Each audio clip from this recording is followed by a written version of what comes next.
Want your folks to play these 3 games from the NLA. Daily Pick 3 cash flow and play with. You will be supporting sports and culture, nation building and our future. So go out and play, folks, make it a must. You will see what the National Lottery is doing for us. When you play Pick 3 cash flow and play with, the NLA will support you all the way. Starting September 30th, Monday to Friday, these 3 games will be drawn mid-morning, 9:45 a.m., midday, 12:45 p.m., and evenings, 7:45 p.m. The National Lotteries, supporting sports, culture, and nation building. Sunday money day.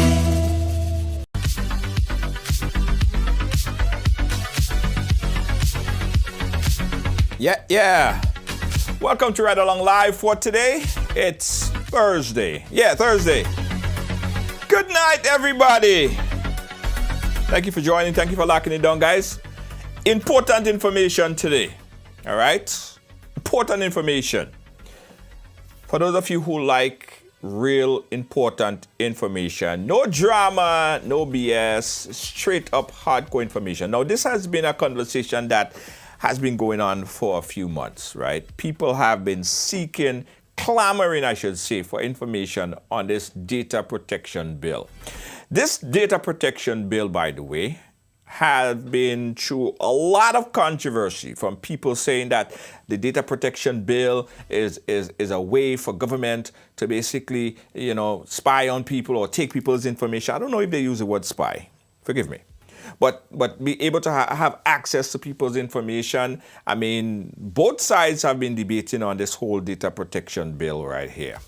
It became somewhat of a big talking point. Yeah, it has been a big talking point. So I think it's important that we bring it into perspective. I think it's time that we dissect the data protection bill, guys, and see the good, the bad, and the ugly, and probably extremely ugly. Who knows? But we're going to do a deep dive into the data protection bill, only because I want you guys to be informed about this particular bill. So there are a lot of people talking about it. There are people talking about it, people creating,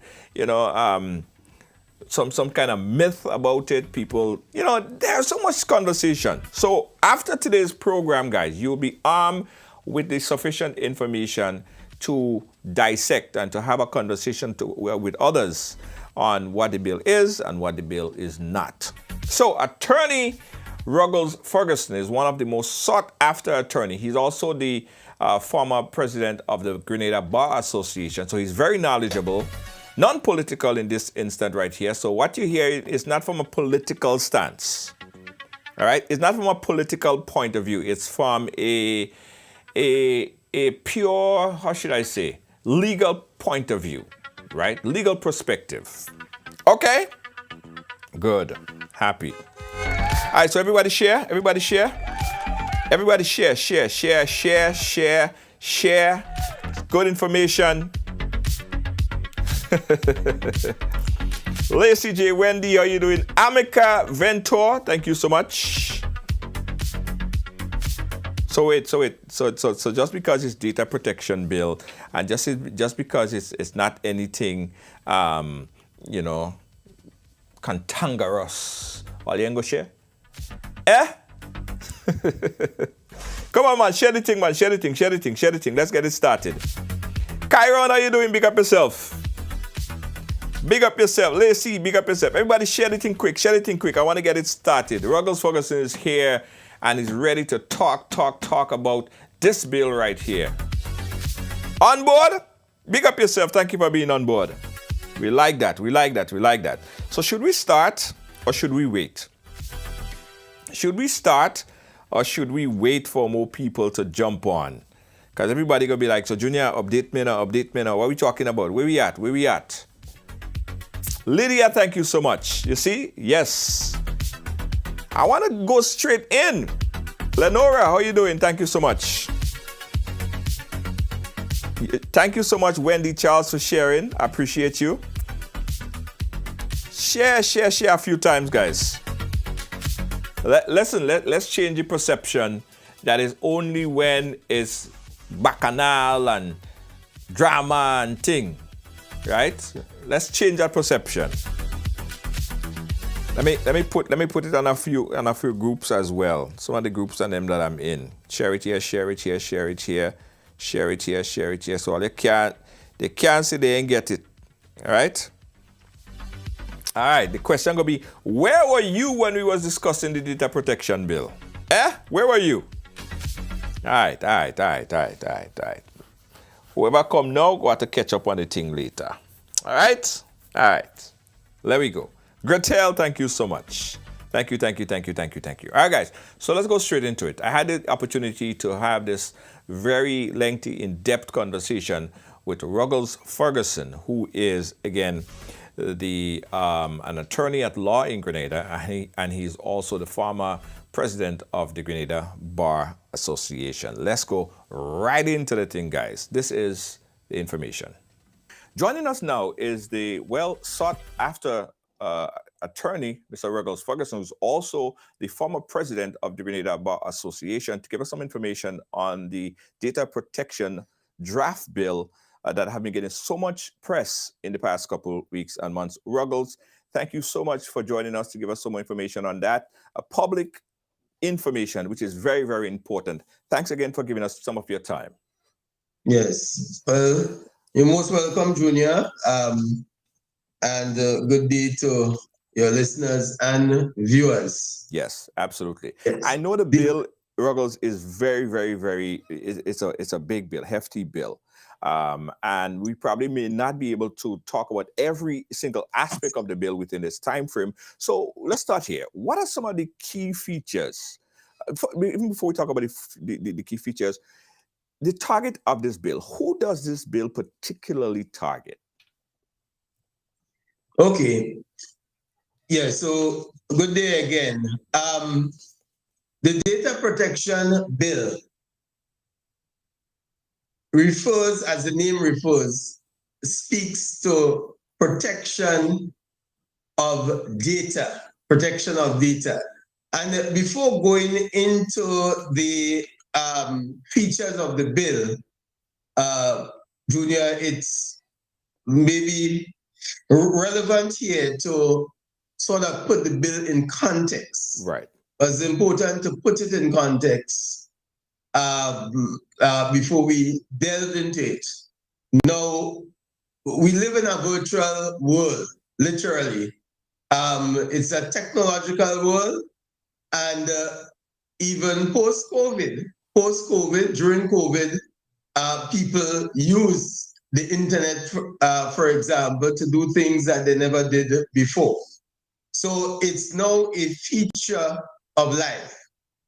And the data protection bill is not really a new bill. Mm-hmm.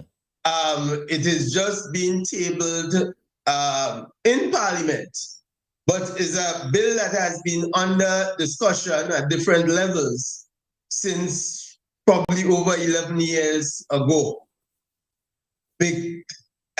Then there was some initiatives by the International Telecommunications Union together with the Caribbean Telecommunications Union to introduce a suite of legislation to meet the growing demands of technology and the consequences of that.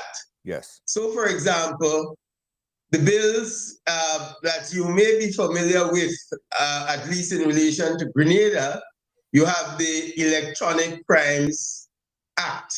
Yes. And that was passed a few years ago, and there was even some controversy surrounding that particular bill, and there were subsequent amendments. But apart from that bill, you have, for example, the Electronic Transactions Act, right, that several countries have passed already, and that is to facilitate electronic transactions. So, for example, if you're doing a transaction in Grenada and you need to sign a title deed, mm-hmm, then that deed has to be either sent up to you or you have to come down to Grenada to complete the transaction. right. The Electronic Transaction Act aims to ensure that you can do electronic transactions, sign off electronically, Right. and those will be good and binding documents, just like any other document. Okay. So in other words, the transaction of business in the virtual world. You also had, as part of that, and probably even more controversial legislation, is the Interception of Communications Act that very few countries have passed. Mm-hmm. And you had with that also the Data Protection Bill. Right. So what the bill aims to do, as the name suggests, is to ensure that people's data Mm-hmm.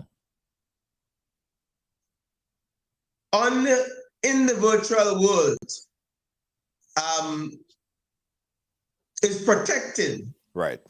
as best as possible, right? In other words, you have, for example, the right to privacy.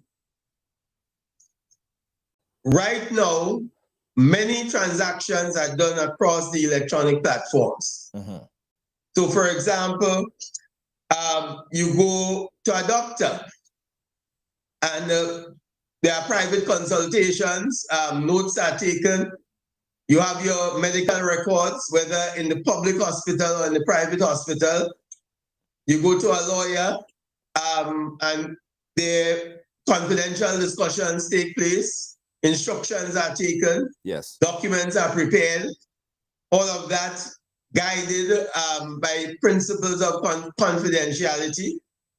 You go to the supermarkets. Now, there are certain transactions. You use cards, credit cards. You go to the bank to take a loan, and you have to fill out forms and say what your financial status is, Mm-hmm. how much money you have in the bank, what you own, etc. Because these are requirements in order to access the services. So for people to access services in the virtual world, Right. you need to share your personal information with the service provider. Right. And it's normally a precondition to get in the service. Right. Yes. So, for example, you can't go to the bank and say, well, I want a loan. Full stop. You have to fill out all kinds of different forms and give information Right. that you would not ordinarily give. What is considered private and sensitive information about yourself. No, during this debate, this conversation, there have been two sort of debate. Of course, we heard the debate in Parliament, but there have been some social media utterances about this particular bill and how the possibility of gathering information or abuse of this data protection bill to confiscate people's data from their phones, cell phones, and all this different thing.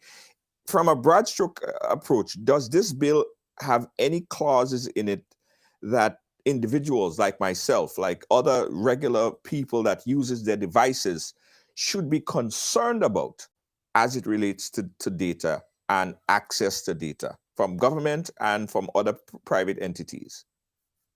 Right, very good question. And that's where the concerns would come in. Because when you introduce these bills, there's always the balancing act. Right. The issue of the public interest versus the private right. And as you know,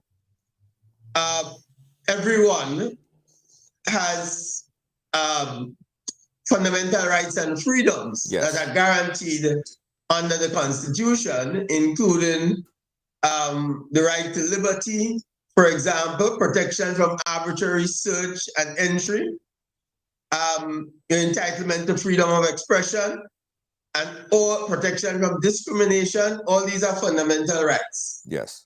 And therefore, now, in examining bills like these, where on the one hand, it is necessary in order to protect the private data of the citizen who has to share it online with others in order to access services. Now, how do you achieve that? Right? And at the same time, ensure that people's fundamental rights and freedoms remain protected.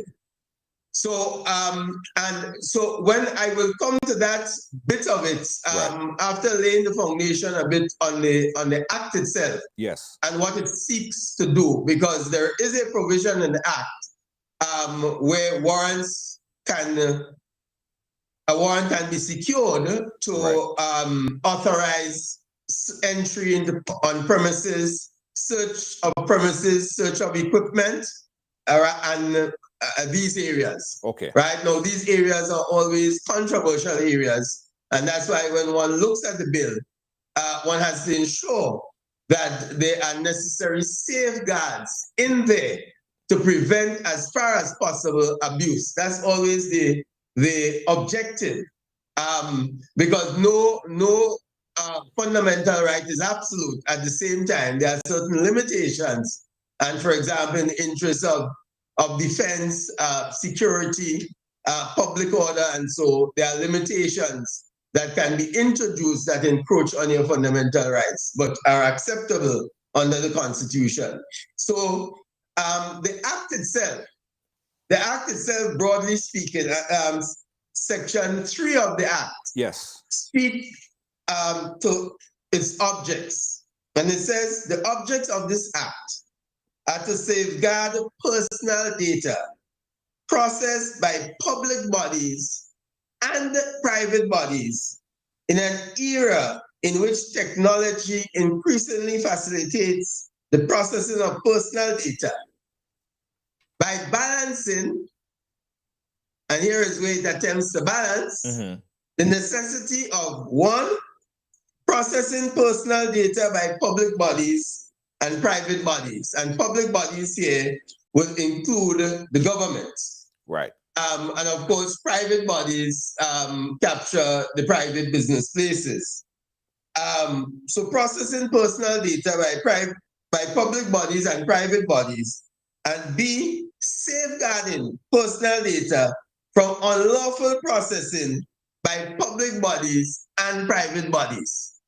So you want at the same time to ensure that when your data, your personal information is with a public or private institution, that is safeguarded. Right. And the second aspect of it, which is an equally important aspect of it, is that institution has certain obligations to protect that information. Right. And for example, to protect that information would include protection, for example, from hackers and others. So for example, if you have a bank account and you're doing online banking and somebody hacks into your account, steals your money, then the question of liability and who is responsible steps in. Right. So it's twofold. One, being able to access the services by providing information about yourself. Right. One, and two, having provided that information must be safeguarded from unlawful processing by these public bodies and private bodies. So let's stick a pin right there. Yes. So we're saying that as it stands right now, my information, say I went into a bank in Grenada and opened up an account without the presence of this particular data protection bill. There's no privacy policy from that bank that says that if something were to happen and my information were to be stolen, that they would have any kind of whatever. Right. No, very good. No, that is a matter of, as it stands now, individual contract, because you have to sign up forms. The bank would give you several forms to sign up and would indicate what the extent of liability, what you should do, what the bank is responsible. Right. So it's almost like a matter of personal contract between you and the bank. what the Data Protection Bill sets out is a general legislative framework Okay.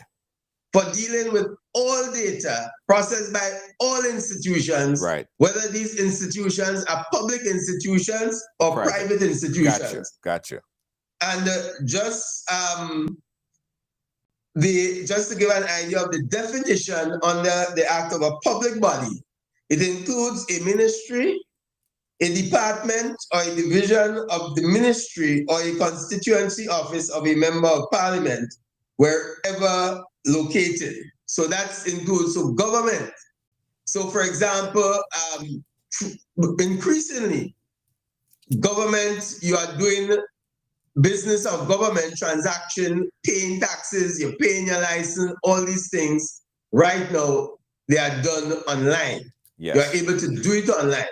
So what the Data Protection Bill provides is that platform across the board, right, which whatever the contractual relations additionally with your bank or your institution, there is always the law and the legislative framework that overshadows all of that. Yes. So it's important. So in that way, again, the bill is positive. The objects of the act, right? The objects of the act are positive. Okay. Because and it is important to understand the act, to understand certain concepts as defined under the act. Okay. So, for example, you would hear the data. It's of course the Data Protection Bill, and data means under the act any record, document, correspondence, memorandum, book, plan, drawing, pictorial, or graphic work. Literally all machine-readable records, whether electronic or hard copies. Right. That's data. Okay. The act also refers to what is called data subject, which means a natural or legal person who is the subject of personal data. So, for example, you are a data subject when you transact business with the bank. You are the data subject. Yes. And the institution would be the data user, right? The data user means a person who either alone or jointly in common with other persons processes any personal data or has control over or authorizes the processing of any personal data. So, for example, in business places, all business places and institutions, you will have data users. So you have the data subject, you have the data users. That's the folks who use and process your data for whatever reason, right? That you have approached the institution for. Does any one of this portion of the act tells or give the method in which this data should be maintained by the whichever company or organization that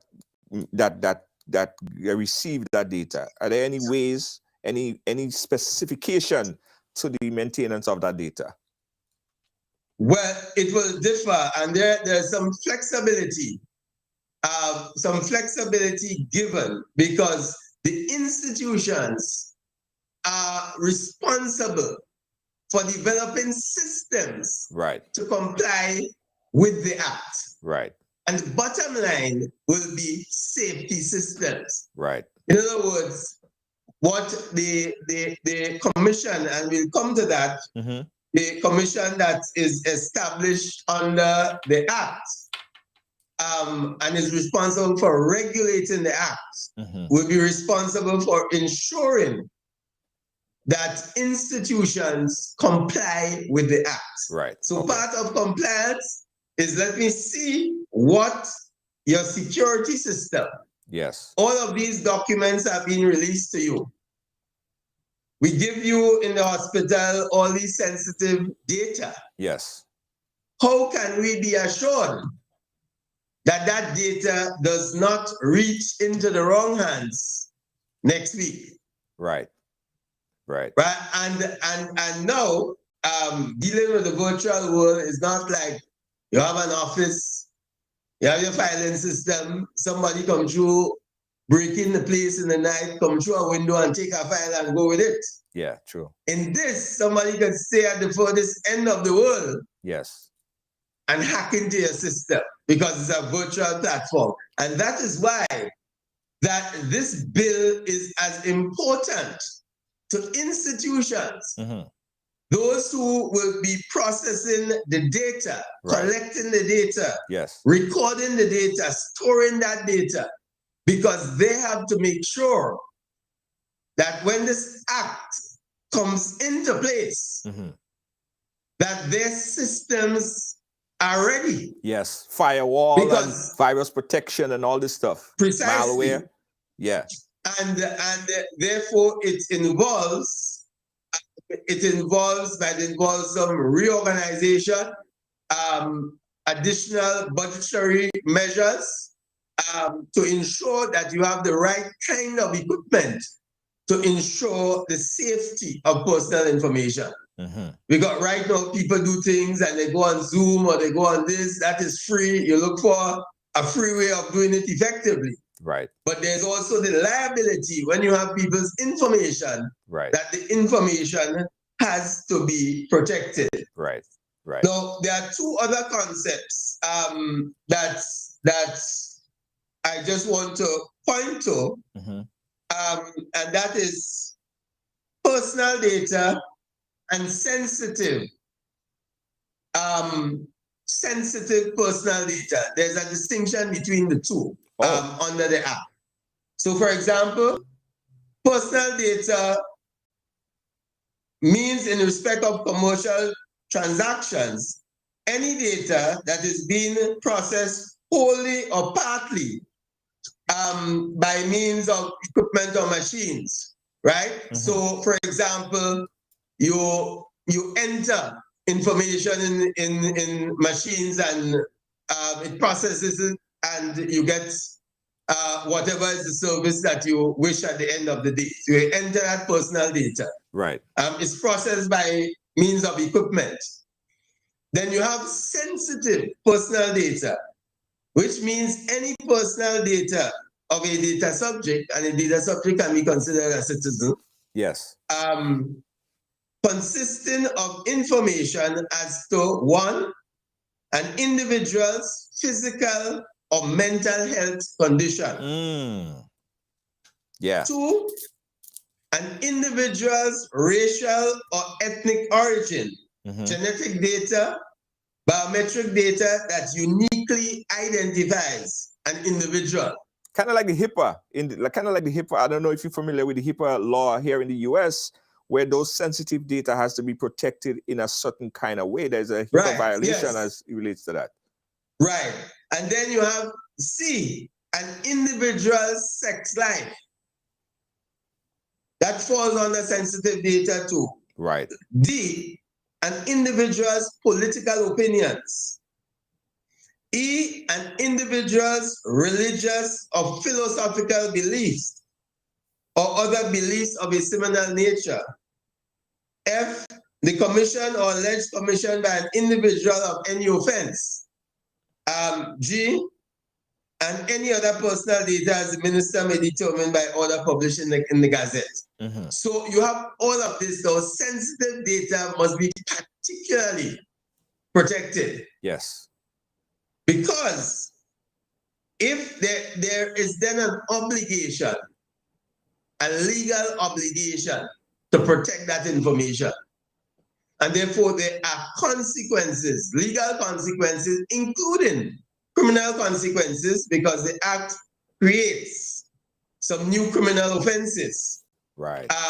With hefty fines. In fact, the fines under this Act range from $50,000 to $500,000. Right. As fines. You also have imprisonment as part of the punishment, which range from 3 to 5 years. Right. So that is the seriousness within which the Act imposes an obligation on the data users and data processors Right. to ensure that the personal information and sensitive personal information, that those are well protected.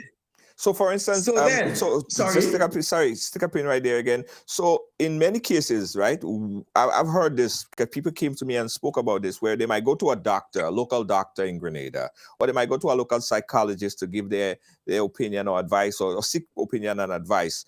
And next thing they hear, the business all over the road, all over the street. People scared to go to that because the fear of information leaking through the community. Does this seek to also prevent or put hefty fines on situations like that, where small companies or small doctor shops and physicians and stuff like that could also face penalties if personal data on someone get leaked based on their visit to their particular clinic or doctor's office? Well, it applies, in fact, Section 4 of the Act says it applies to a person who processes or who has control over or authorizes the processing of any personal data in respect of commercial transactions in Grenada. Okay. Now, so all of these, so for example, you go to a private hospital. Yes. Once you are keeping records, yes, on an electronic platform, right, you have a duty to ensure that those records are protected for the very same reason. No, I mean, quite outside of that, it might be a situation where somebody visits a lawyer's office or a doctor's office, and probably some secretary or somebody. These offices sometimes are not soundproof enough. So you go inside, somebody else hears outside, and that, of course, interferes with privacy and breach of confidentiality and trust and so. Yes. And there are ways to deal with that even under existing legislation. What this attempts to do, however, is to capture those who use the electronic platform to ensure that they also know that there is a responsibility, an obligation, legal obligation now to ensure that that information is safe, yes, and protected from third parties, right? Clear. So what I would attempt to do, right, is so in order to really understand the act, and I think if that is done, it will enable me to skip over several of the different parts, because we certainly can't complete that in one session. Yes. But they are what you refer to as, the Act refers to as privacy and data protection principles. Okay. And I'll just attempt to summarize those principles.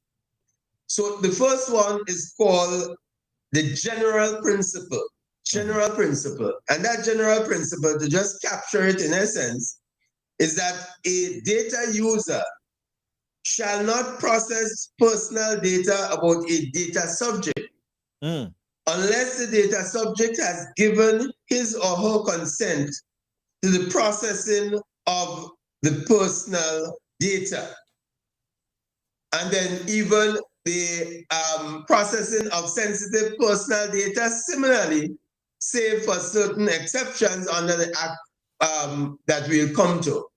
But the general principle here is that unless, save in very specified circumstances, a data subject or customer gives consent to the processing of the information, then that information, the personal data, should not be processed. Would that be verbal consent or written consent?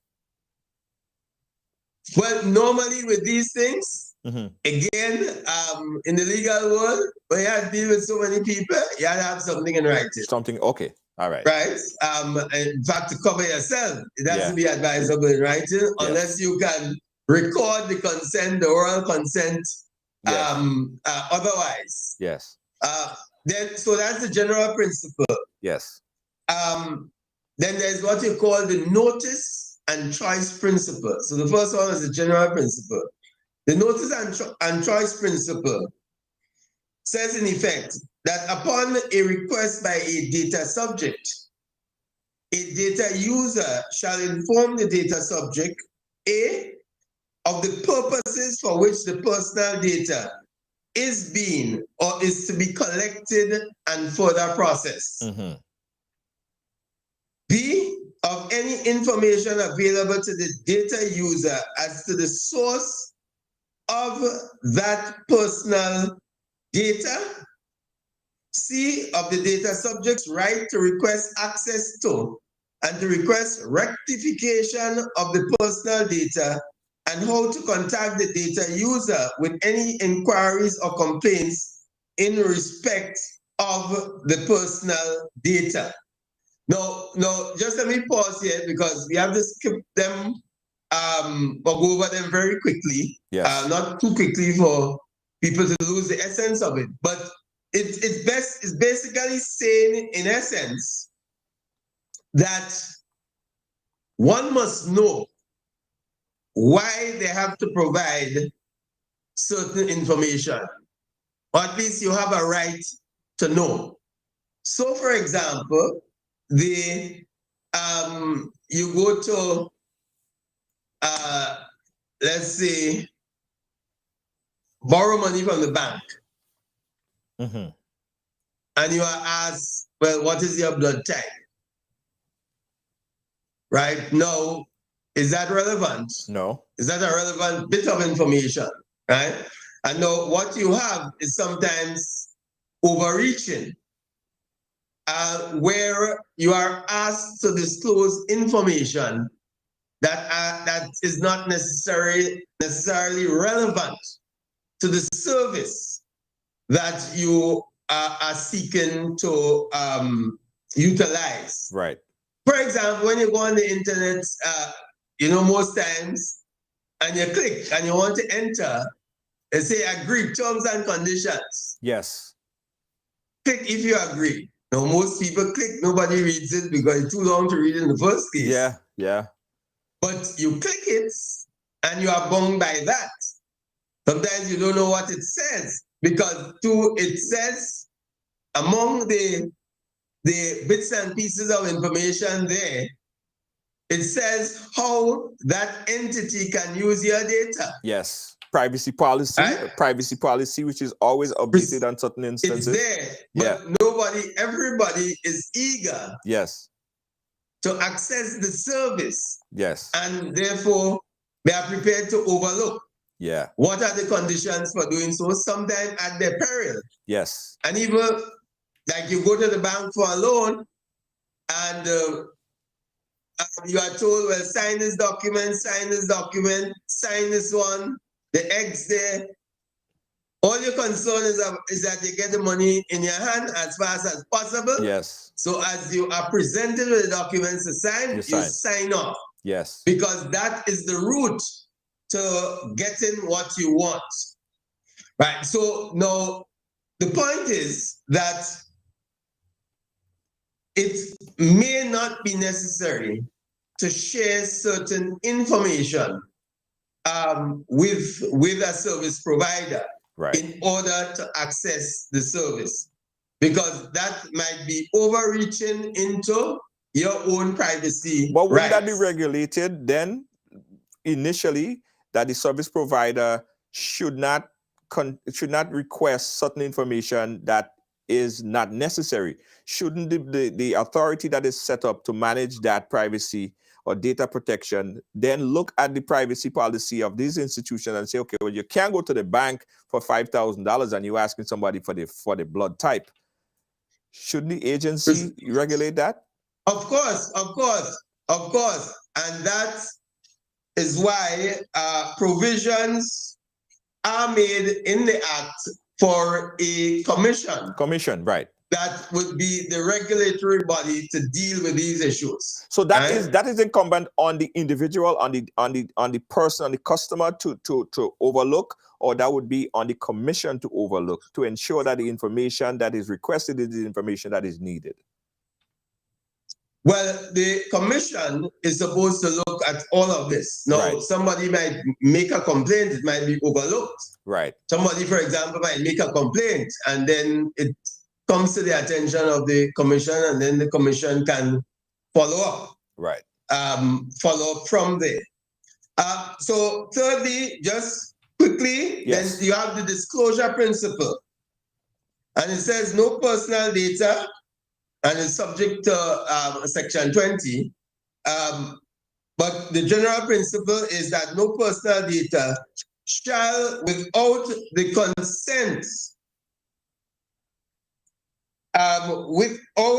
consent of the data subject, should be disclosed. And for any purpose other than one, the purpose for which the personal data was disclosed Right. at the time of the collection of the personal data. Or B, a purpose directly related to that purpose. So, for example, you provide the service provider with your basic information, and it should not be used otherwise than for providing you with the service. What about Pearson? What about agencies, particularly government agencies, piercing that policy? Is there any ability to do that within that data protection bill? Any ability of who? Of piercing these safeguards, right? For instance, say you have an Apple phone, you have an iPhone, and if the FBI is doing an investigation and there are information in your iPhone, they could request authorization from Apple or these agencies to unlock that device, right? Government agencies have overreaching powers. Does this bill give government agencies, or any agency in particular, the ability to pierce the policies that are there? Is that listed in the piece of legislation in the bill? Well, one of the things about the bill is that it gives the minister powers. And I mean, one of the questions as part of a discussion in the bill is whether, for example, the minister is entrusted with too much power. Right. That can possibly lead to abuse. And whether or not state institutions that are subject to certain exceptions, whether or not, again, that can be abused. These are always legitimate questions in looking at acts like these. And that's why it's important to look at them with a fine-tooth comb and ensure that there are the necessary checks and balances within there to prevent abuse. Right? So quickly speaking, quickly moving on, we have had so far the general principle, the notice and choice principle, then the disclosure principle. Yes. Then so no data should be disclosed other than for the purpose it was given. You have the security principle also, which is a data user shall, when processing personal data, take practical steps to protect the personal data from any loss, misuse, modification, unauthorized or accidental access or disclosure, alteration, or destruction by having regard to. Now, the security principle, if you note, as it has started there, the introductory part, is that it's the obligation of the data user or the institution that now has stored your information. One something that kind of stuck in my crowd is the word practical steps. Did it outline what the specification of practical steps? Because any institution could say, okay, they have a firewall, that's practical, but that firewall may not be the best solution to protect data, right? So the use of practical is a word there that, I mean, what is practical? What's practical to you might not be practical to me. Right. And that is where the list that follows. So, for example, if it's just your name, your address, maybe your telephone number, your email address. Right. That versus your intimate hospital records or so, or that compared to your assets, right, which are lodged in a bank. Yes. All of these require different levels of security. Security. Okay. Right? And that is why under the security principle, it is stated that you must do these things. You must take these practical steps. Right. Having regard to one, the nature of the personal data and the harm that would result from such loss, misuse, modification, unauthorized or accidental access or disclosure, alteration or destruction. So in other words, the degree of harm that can result is right, important in making that determination as to the extent of your security network. Right. The greater the degree of harm, the greater your security network needs to be. B, to the place or location where the personal data is stored. That has to be taken into account, the area. To any security measures incorporated into any equipment in which the personal data is stored. To the measures taken for ensuring the reliability, integrity, and competence of the personnel having access to the personal data. So it's not just the equipment now, but you have people, actual human beings, yes, who will have access to that data, and to the measures taken for ensuring the secure transfer of the personal data. Right, so that's basically, you get an idea of what there are other things, but that's what the security principle is all about. Then you have what is referred to as the retention principle. The retention principle. And that principle says that the personal data processed for any purpose shall not be kept longer than is necessary for the fulfillment of that purpose. Right. So, for example, if it is something that requires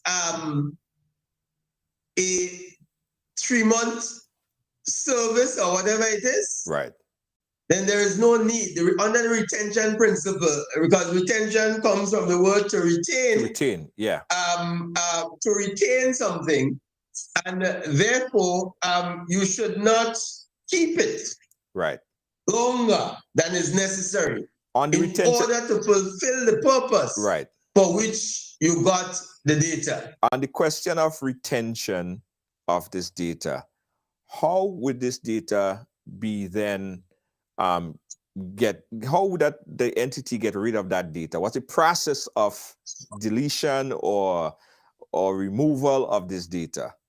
And that's where the commission comes in. Okay. They have, because there are various ways of doing these things, electronically and otherwise. Okay. And that's why under the Act, it allows for the particular entity, because there will be different price ranges and so. But in fact, under the retention principle, the second part of it says a data user shall take all reasonable steps to ensure that all personal data is destroyed or permanently deleted if it is no longer required for the purpose which it was to be processed. So you permanently delete it or you destroy it. Because what you have now is a set of different institutions all over the place having data.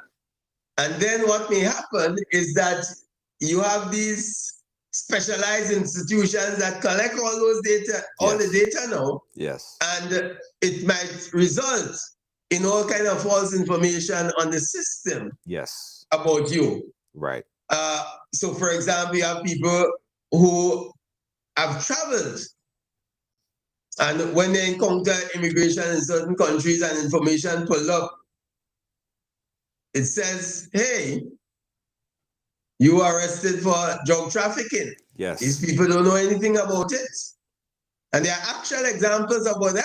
Yes. I can see Send it. back on the next plane. Yeah. I can These see people it. have clean records, responsible jobs. But whatever the data enters the system that they were involved in drug trafficking. Yeah. And so you see the problem. Yeah. You see, in fact, even keeping accurate data, which is one of the principles also. On that, don't move to the next one quickly. I mean, I love this interaction, and I know you don't have a lot of time, but I want to just get this in real quickly.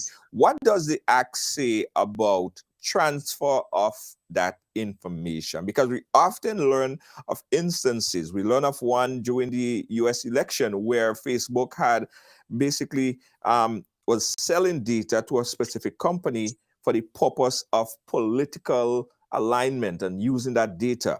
What does it say about transfer of that information?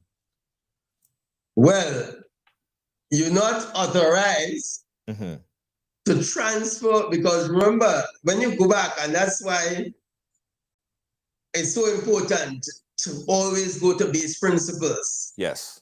Because it is from base principles that everything else flows. Right. So when you go to base principles, you are not authorized to transfer information to a third party without the data subject's consent. So this has more jurisdiction. This has a stronger policy than the US policy then, because a lot of information was transferred during the Facebook. I can't remember the company that was this information was disseminated to, but this information was shared.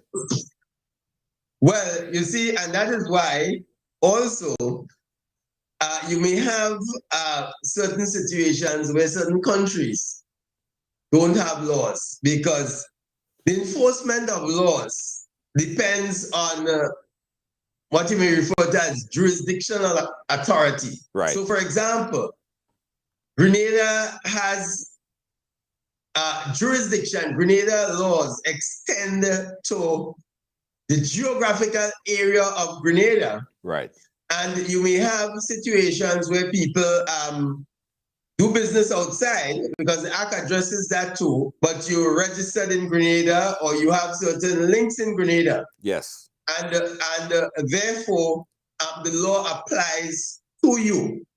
Now, what can happen is that people find safe havens in countries that don't have laws, to which, people are not bound, and you operate accordingly. Right. But in Europe, for example, the European Union, they have the data protection regulations, I think from 2018. And every European country, to the best of my knowledge, from 2018 went over to those regulations. Okay. So it basically binds all the countries. Okay. In the Caribbean, there is a slower introduction to all of these issues, but with the increasing use of the electronic platform. So, for example, somebody in the US would complain, listen, if you had to do a title search for something in Grenada, somebody had to go physically, go through a book, go in a small, cramped office to find the information. Why can't we find it online? Yes. Now, putting all that information online is not just putting it online like that. because there are other consequences and factors that you have to take into consideration. That when that information goes online, how do you protect it? Yes. that information? Yes. Right? And access and all these issues. Yes. The other principle that I want to make sure at least we finish all the principles. Yes. You have the data integrity principle, which is that a data user shall take reasonable steps to ensure that the personal data is accurate, complete, not misleading, and kept up to date by having regard to the purpose, including any directly related purpose for which the personal data was collected and further processed. So the data integrity principle deals with accuracy. Basically, the accuracy of information that you keep on data subjects or individuals. And then the access principle states that a data subject shall be given access to his or her personal data held by a data user, and to be able to rectify that personal data where the personal data is inaccurate, incomplete, misleading, or not up to date, except where compliance with a request to such access or rectification is refused under the Act. So again, an access principle, basically put simply, without the frills, will be your duty or your right to access your personal data, and your right to correct data where it is inaccurate. So at the end of the day, following these principles, you can see what the Act really aims to do. Yes. It is to protect the data subject or the entity from unauthorized disclosure of information, and especially where the information is sensitive personal information. Now, so those are the basic general principles, and as I said, the issues that may arise in relation to the Act. Right. Of course, there is a section. First of all, the Act provides for the establishment of what is called an information commission. Information commission. Yes. So the Act establishes that information commission, and it says that the information commission shall consist of 3 persons appointed by the minister, and all appointed by the minister, and the minister here would be the Minister of National Security, and having expertise in one or more of the following areas. 1, information communication technology or other like skills. B, data protection, privacy rights, and or other like skills. And C, law. And the minister shall appoint from those 3 members a chairperson and a deputy chairperson of the commission. And just to briefly comment on it, this commission has a serious responsibility. Yeah. Put it that way. Yeah. And whether or not this commission is a full-time commission, now in some countries, they have made provisions for what you call an information commissioner who works full-time, right? Is a full-time employee. The question can be raised whether 3 persons are sufficient to man such a commission. But you saying about the commission, which I completely understand, it's a Herculean task. But now the Minister of National Security, right? What if that Minister of National Security or that person in that position is they may have personal grievances, right? They may have some sort of whatever. Say the worst case scenario, right? Could they use that power and abuse that power against political opponents? In your belief, or the draft of how everything is worded? Well, again, there is always there's always room for these things, Right. and the way I always say it is best dealt with is by an empowered public, Right. who understands, a public that understands the basic things. You don't have to understand all the technicalities, Right. but the basics. Yes. And strong institutions that can impose, checks and balances to ensure that power is not abused. And that's why you have within these Westminster systems the separation of powers, the judiciary, the executive, the legislature, all performing different functions. Right. So I say, in an act like this, basically based on what it tries to achieve, it will be pertinent to ensure that look at the minister's powers and say, for example, there is no consultation with anybody for the appointment of persons to the commission. These persons are appointed by and can be removed by the minister. But isn't that in a statutory body, like any statutory body that exists in Grenada right now, the minister have that same power? Doesn't the minister appoint? The minister, right. The ministers under several bits of legislation, you would have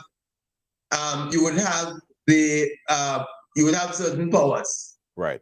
In different entities. So for example, in NIS, and just use an example. Right. You have stakeholder representatives on these bodies. So you have labor represented, you have the business community represented. So nothing is cast in stone. Right. It depends on what the act sets out to achieve. Because remember, government institutions and state institutions fall under the purview of the act. Right. Because they also, like private institutions, they collect data and they store data. Right. The minister is part of the superstructure, and therefore it's just a point for consideration as to whether, for example, first and foremost, 3 persons are sufficient for an information commission with such wide responsibility, or whether or not you need some safeguards there, and you need stakeholder representation on the commission. Right. So, for example, should there be 5 members instead of 3? Right. Or should there be 7? Because what you want to do is to create a sense of balance. Yes. Yes. Right, and to bring certain expertise to the table that can address what is really a new initiative. Yes. A new unnecessary initiative, I might add, that is being taken. But the functions of the commission include 1, monitoring compliance by public and private bodies with the provisions of the Act and issuing notices, like compliance notices, enforcement notices, advising public bodies and private bodies of their obligations under the Act. Very important. Another important feature is receiving and investigating complaints about alleged violations of the data protection principles of data subjects. And so they will receive reports from complainants and respond to these reports. Right. Undertaking educational programs to promote understanding of the Act. undertaking research into and monitoring developments in data processing and information technology to ensure the continued protection of personal data through administrative, legislative, or other methods, and to report to the minister the results of such research and monitoring, and F, exercising and performing such other functions as are conferred or imposed on the Commission by or under the Act or any other enactment. So now the point is, those are wide responsibilities. Yes. And so even to get this effective, the state needs to invest. Yes. You need to invest in staff. You need to invest in equipment. Yes. You need to invest in office space. You need to invest in human resources to get it going. Yes. Because it's a serious task. It's a serious responsibility. Yes. Unless the intention is just to have the law on paper, and then nothing happens. Nothing happens. Yeah. But that wouldn't be the objective. The objective is to let this law make a significant difference. Yes. So and then it will involve a lot of public education and even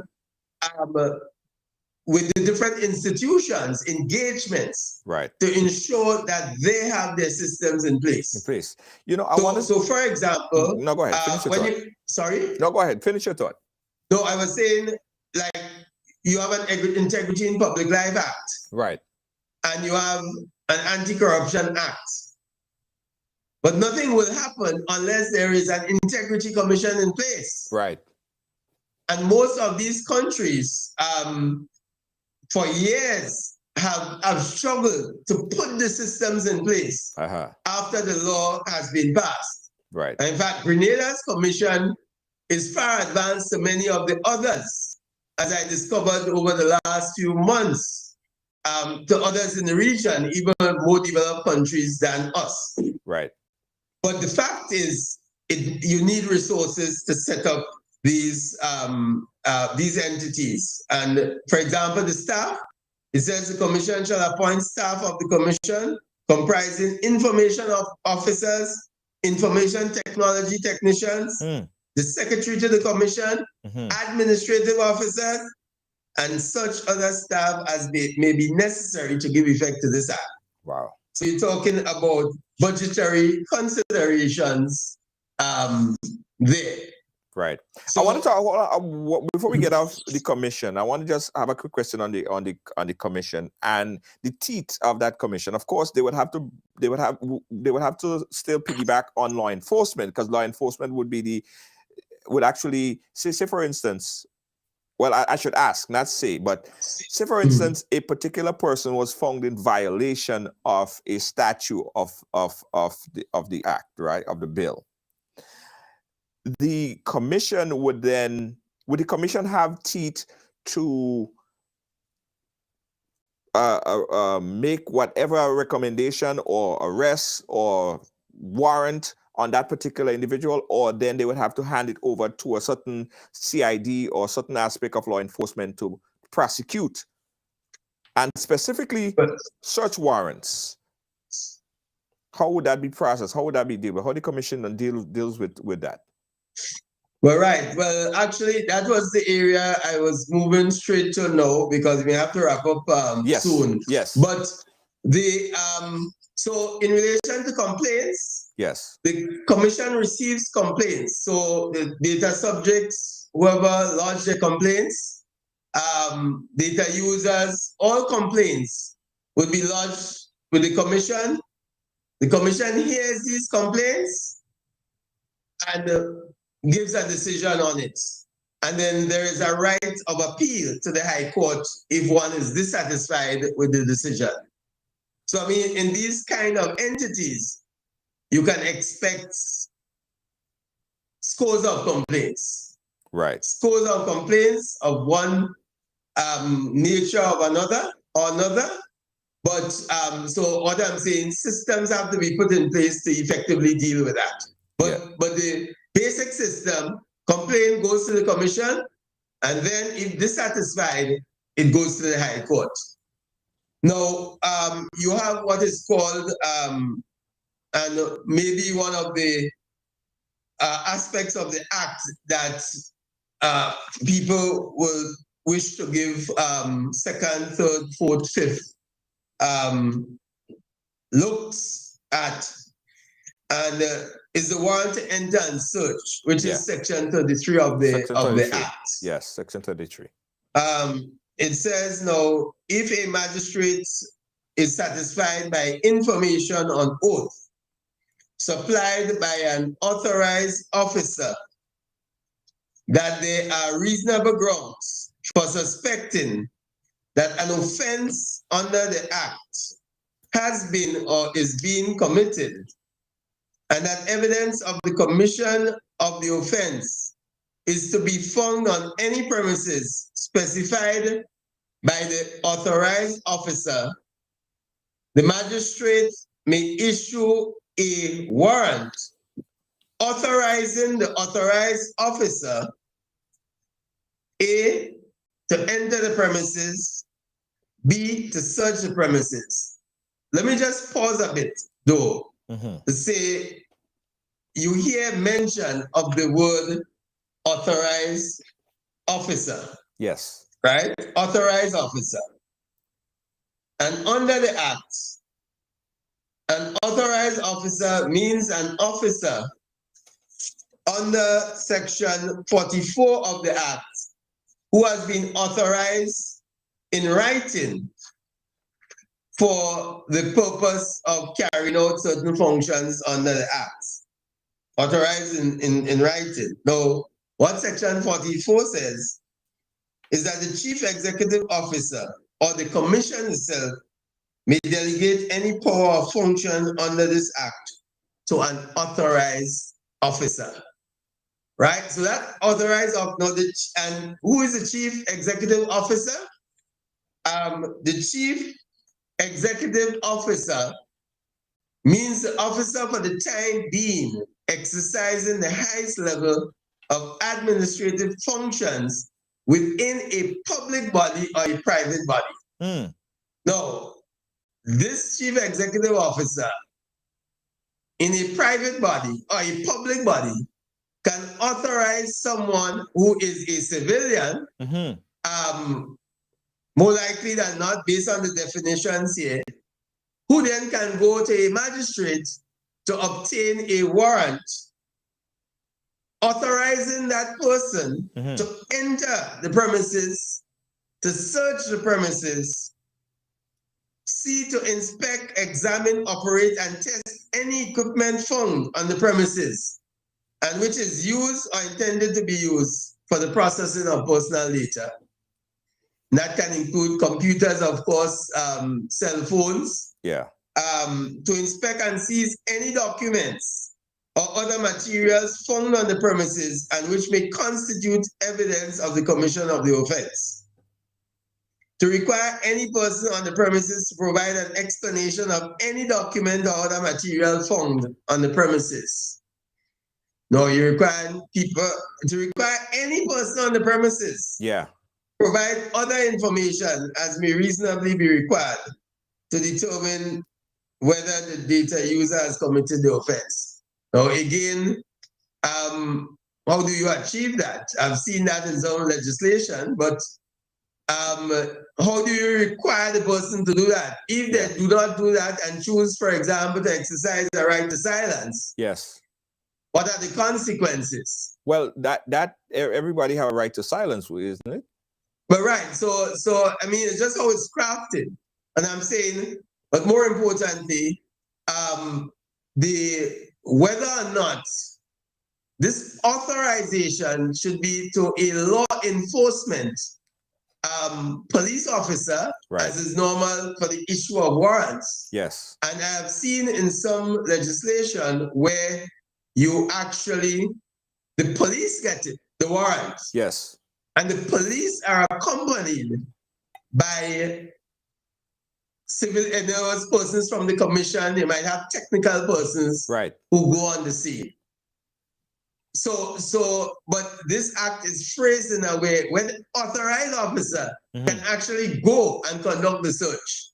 It makes no mention in this section of a police officer. Ooh. And I personally think this section needs to be reviewed and pondered and other legislation looked at.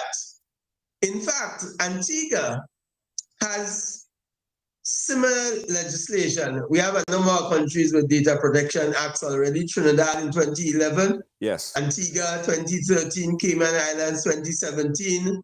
You had more recently Barbados 2020 and Jamaica fairly recently. Yes. Now these acts are extensive. And interestingly, in the Antigua Act, there's no such section for warrants to enter and search, seize and search equipment. Whether or not it's a deficiency in the Act, but it's just interesting that certain of the provisions are identical to this draft, but they have, maybe because of outcries, I'm not sure as yet, but there is no provision like this. And you see, when it comes now to dealing with sensitive information and going into things like computers and cell phones, which contain the life of individuals. Yes. Or if somebody loses a cell phone, is all kind of withdrawal symptoms and so, because your very life is there. Yes. And whether or not you just carte blanche, you have an authorization for a warrant that gives you this widespread powers and sweeping powers. In fact, there are several years ago, 6 years ago, I did a constitutional motion with regard to the searching of cell phones and computers. And the High Court had ruled favorably in favor of the applicant that you need special warrants for that. Searching premises is one thing. But a cell phone or computer, inherently, these are not, you can take drugs, you can take illegal firearms. Yes. But a cell phone is not an illegal item. And therefore, unless a warrant specifically authorizes you to proceed to search these bits of equipment, then you have no authority to do so, because that is invading the very privacy of the individual. So if the act had said the authorized personnel here being a police officer, would it have made a big difference instead of any other individual? If it authorized a police officer or someone of a certain rank in the police force? Well, at least, the police are connected with law enforcement. Who is this authorized officer? Because the authorized officer can be anybody. Yes. The authorized officer, in other words, is anybody who is authorized. Yes, anybody who's could authorized. Be you. Yeah. Yeah. They could just pinpoint me and say, okay, you be the authorized officer. Yeah. We, the commission, or even the chief executive officer of a private entity. Yeah. But that's what the CEO is. And therefore, the issue of giving authorization to just any face with such sweeping powers. Yes. Right? And that's where you look at balancing constitutional rights, because you have a right not to be, not to have your home entered and searched arbitrarily. Yes. Or your business place. That's a constitutional right. Of course, the right is not absolute. But if you are curtailing the right to meet certain public interest requirements, then it must be clearly spelled out. Right. So could it be anybody? Yeah. Or should it be at a certain level of the police service? Right. Right. So, and then what are the powers? Under some legislation, they have, after a search and seizure, there are certain accounting requirements. Yes. That need to be followed up on. So they are overall, it's an act that is required, no doubt. Yes. Because it protects data subjects. Yes. Against the misuse of their information and the right to privacy. So that is the positives. But what I think one needs to do, and that's why it's so important to have the overall public education and engagement with stakeholders. Yes. Because the institutions themselves that would be directly affected, and not just not just affected in terms of obligations, but financial resources also. Yes.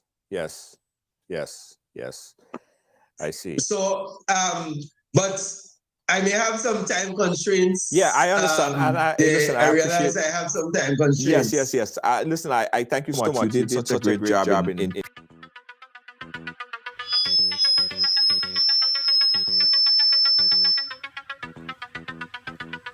All right, guys. Sorry we can't take any questions to Ruggles Ferguson because he did have some time constraints earlier, so we had to pre-record this interview. But I hope that this was a little bit more informative and give more in-depth information on the Data Protection Act, right? I'm expecting to have another attorney sometime next week who's going to be live on the program, so we could take your questions. I saw a whole heap of questions coming in. I'm sorry I couldn't ask him because, of course, as I said, it was a pre-recording that was done just an hour or so ago. All right, but as again, guys, there are so much more information. There are so much more things that we need to learn about it, and it's important information like this that give people more in depth. Give people more analytics in terms of this data protection bill. So whenever they come across it, they could have the conversation, in a position of knowledge, right? I myself learned a lot more about the Data Protection Act. Again, guys, next week, I promise you that we're going to have another lawyer who's going to be live. So we'll take your questions, everyone questions on this, because there are a lot of public consultation. There are a lot of, public education and awareness that need to be done so people could understand this in much more fine details. Okay. Yeah, it was a pre-recording. I just recorded the interview with him an hour ago because he couldn't make it at the 6 o'clock time slot. Thank you guys for watching. We appreciate you so much. On behalf of all our production team here at Ride Along Live, our senior executive producer Lois JJ, our moderator there, Kibbs. Happy birthday to Gail Charles, our moderator. Thank you so much and happy birthday. Have a blessed one. And of course, Deanne Fraser. From all of our team here, everyone at Ride Along, good night, everybody. See you tomorrow. Right, trivia tomorrow, 6 p.m. Don't miss it.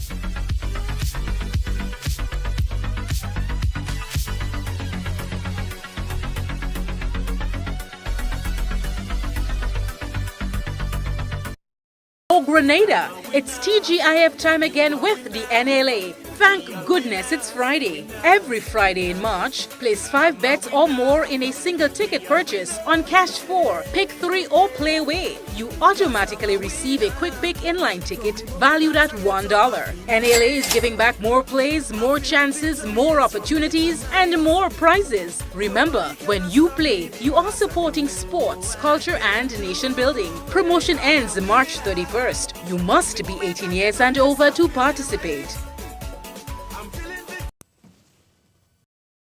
Established in 1998, Ross Road and Funeral Services continues to assist you plan the ideal funeral or memorial service locally or internationally. Our reputation is built on providing personalized funeral services based on love and compassion. Call Ross Road and Funeral Services at 718-547-0640. Ross Road and Funeral Services, where your loved one is our loved one. Also, guys, I got to tell you about this. The NDC Support Group of Canada presents the Honorable Prime Minister, Honorable Dickon Mitchell, and his delegation, a visit to Toronto, Canada 2023 as a Canada Day long weekend. It's going to be an amazing event, guys. For more information and tickets, you could contact the number 647-859-4142. Canada will be there.